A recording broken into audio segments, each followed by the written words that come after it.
You're listening to Systemic Error Podcast.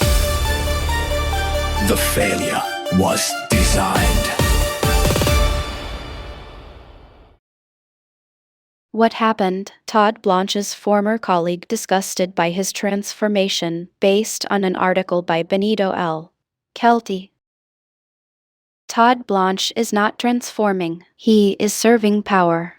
The useful memory. A former colleague, Mimi Rocah, says she is shocked by Todd Blanche's major transformation under Trump. That reaction is the story's human garnish.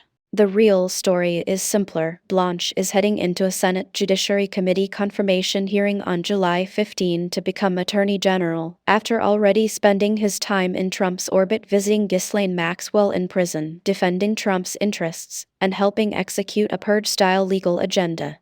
Who holds power? The power here is not in Blanche's personal biography or in Rocah's disappointment. The power sits with Trump, who selects loyalists to convert the Justice Department from a public institution into a shield for himself and a weapon against enemies. Blanche is not an unfortunate exception to a noble legal tradition. He is what that tradition produces when careerism outruns principle and access outruns accountability. The old story, the new use. Rocah describes the earlier Blanche as a hardworking, trusted team player from SDNY, someone colleagues wanted on their side. That memory matters only because it shows how thin the line was between competent institutional work and eventual submission to political capture.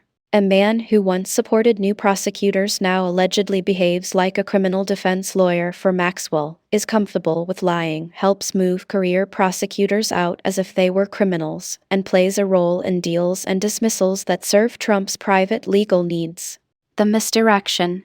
The framing invites a familiar, lazy response, surprise at the personal change, as if this were a tragedy of character rather than an outcome of selection. That is misdirection. The question is not why one lawyer disappointed former colleagues. The question is why the country keeps handing executive power to people whose defining skill is adaptation to the will of one man. Blanche's transformation is not confusion. It is alignment.